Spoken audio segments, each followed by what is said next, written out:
My husband, 43M, and I, 44M, have been together 10 years, married 8.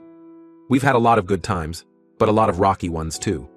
A few years ago, things came to a head, and we nearly divorced, but we got counseling and worked hard on improving our relationship and communication.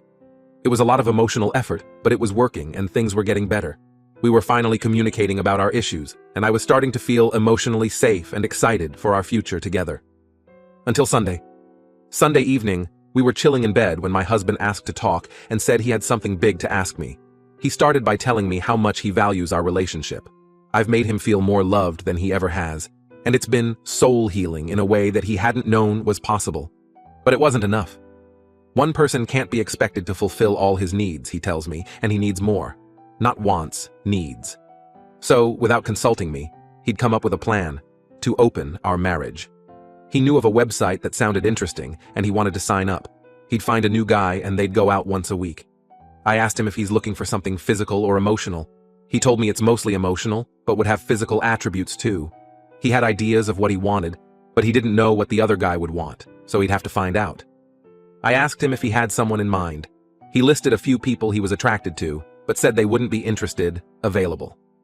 I was informed I would still be his primary partner, and I'd also be free to seek outside of the relationship to meet my needs. I can't forget the excitement in his voice and the light in his eyes as he talked all about it, while my world imploded. This is not what I signed up for. He presented himself from the beginning as monogamous, as did I. I don't object to open relationships, but it's not what I want personally, and I thought he knew that. I also didn't sign up to be his punching bag. I can't forget lying there, feeling worthless after being told I was inadequate and was unable to measure up, feeling like our relationship was a gigantic bait and switch, and that the new precious feeling of emotional safety was gone, possibly forever.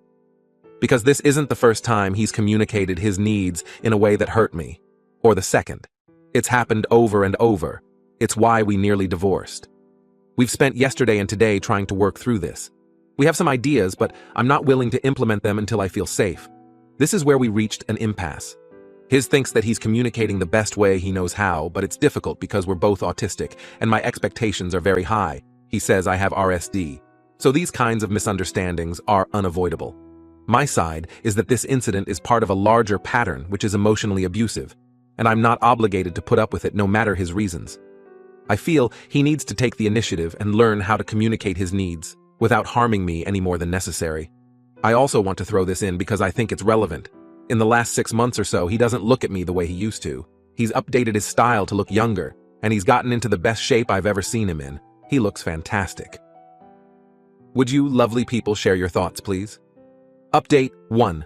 We talked about the open marriage, and I told him I did not want that because it's just a slow divorce. He decided I was right, and said he didn't want to open it anymore. There was no apology for telling me I was inadequate. After talking a bit, we got down to the real problem.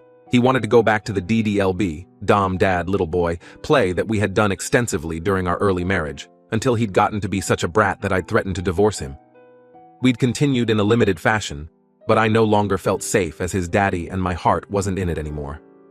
I asked him lots of questions to find out specifically what he wanted, and it was a repeat of our early marriage. Extra love and attention, no responsibility, no accountability. It was not to be role play for brief periods of time, but a semi-permanent state. He was so excited talking about it, right up until I asked him how we would ensure that the toxic patterns that happened in our early marriage didn't happen again. He had no interest in talking about that beyond diagnosing me with RSD, i.e., calling me crazy. It was enlightening that someone who was asking for so much would offer so little in return. I told him I wanted to pause all power dynamics we'd been doing. There would be no more DDLB play until we could meet as equals. I asked him for suggestions to make that happen. He had none. I came up with the idea of writing a marriage contract that specified our responsibilities. We also started marriage counseling. Things were okay-ish for a few months. His birthday was in November, and I made an exception on DDLB and took care of him all day. Let him get as fucked up as he wanted, dressed him, took him to the store for snacks, drove him 6 hours to our destination, got us checked in, gave him a chastity cage, he'd asked for one, and locked it on him for a bit. Played games, some very childish, some very adult LOL, until it was time to head to our concert, navigated there, hung out, took him for treats, navigated back. His only responsibility was to hold my hand so he didn't get lost. We had a good time. He was very happy. In the weeks after his birthday, he wanted to build up his endurance on how long he could have the cage on, and kept asking me to lock him up, unlock him. At first it was just for an hour or so, but it soon got to the point where I was his de facto key holder, and he was locked up for days at a time. I didn't like that a power dynamic was forming, so I did what he'd done when asked to be my key holder, acted obviously uninterested until he stopped asking. I didn't want to shut it down any harder, as I didn't want to ruin the present. A month later, life gave me another crisis. My son, 14M, had been SA'd by a peer, and his mental health had tanked to the point of self-harm and near-constant thoughts of unaliving himself. His mom and I were trying to support him, but when we tried to talk about it, he would just smile and say there were no problems. But there were. Everything came to a head in December when his counselor pulled me in and told me, get him into a facility before it was too late. At the same time, my husband wanted to relitigate a fight we'd had 3 years before, when I'd blown up at him after he'd repeatedly bullied me. He was seeking assurance that I would always be respectful and never get angry, no matter how he acted. That didn't seem right, so I resisted, and he accused me of lacking empathy. When I asked him specifically what empathy he wanted, he described me being his therapist. He wanted me to sit him down and run him through the confrontation, ask him about his feelings, be objective, etc. I spent a day and a half thinking about the best way to answer him before realizing that I simply did not have it in me right then. I was worried sick for my son and was coming to seriously resent my husband taking up all my emotional energy. Also, I felt that it wasn't my responsibility nor priority to be his therapist right then. So, for the first time, I cited our marriage contract. I told him that he'd brought up this same discussion 2 months before, and I'd told him I wasn't willing to talk about it until our contract was well established, and that him asking me again when I told him no and why, and we had not met the terms, was a violation. In the contract, it specified that when either of us believes there is a violation, all discussion stops until we mutually agree the problem is resolved. He didn't do that. Instead, he immediately pivoted back to his point. So I cited the contract again, this time for violating the violation rules. He admitted to that violation, so I collected the penalty kiss. He was supposed to be the one to do it, but he just stood there, so I did. Then we went back to the first violation, him asking me for something I'd said no to.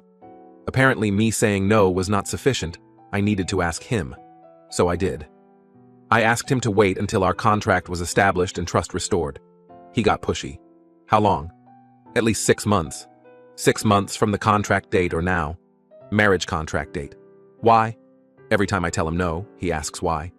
Because we have different understandings of empathy.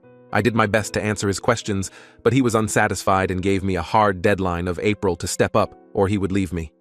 Based on how little time he took to consider his words, I was 90% sure he didn't mean it, and was willing to gamble on the other 10%.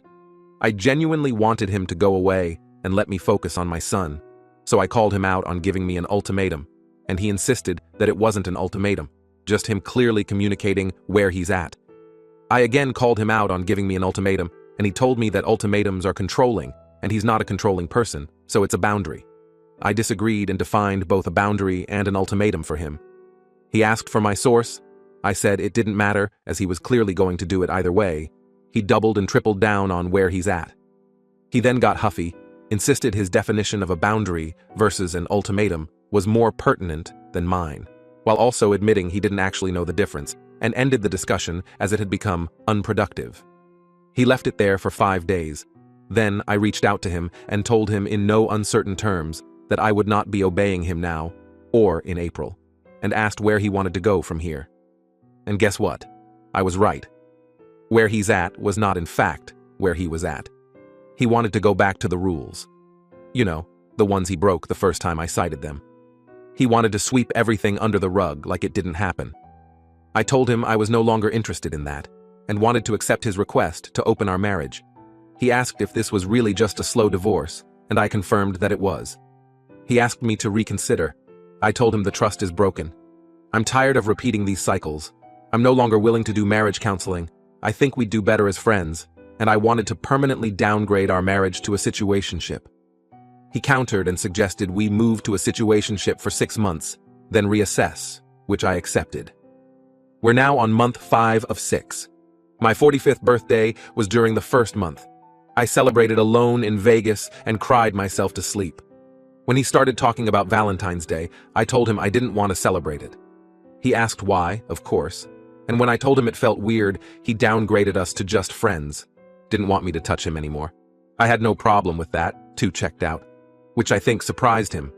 That lasted about a month before he wanted benefits again. That's where we're at now. As for my son, he's doing much better. We celebrated Christmas in the mental institution's visitor room. That'll be one for the ages. He's out now and has been doing intensive therapy, and it's making a huge difference. He's learned so much, and we're actually communicating. It's amazing. I'd love thoughts, ideas, or support. I feel really alone. Edit. Isolation is the worst enemy for recovery. It's time to reach out to family and friends for support. You should also start new hobbies that involve being in contact with other people in person to keep your mind occupied. I don't know if you enjoy being in nature, but you could consider joining some hiking groups. It can help clear your mind, allow you to travel, and meet other people in similar situations to yours.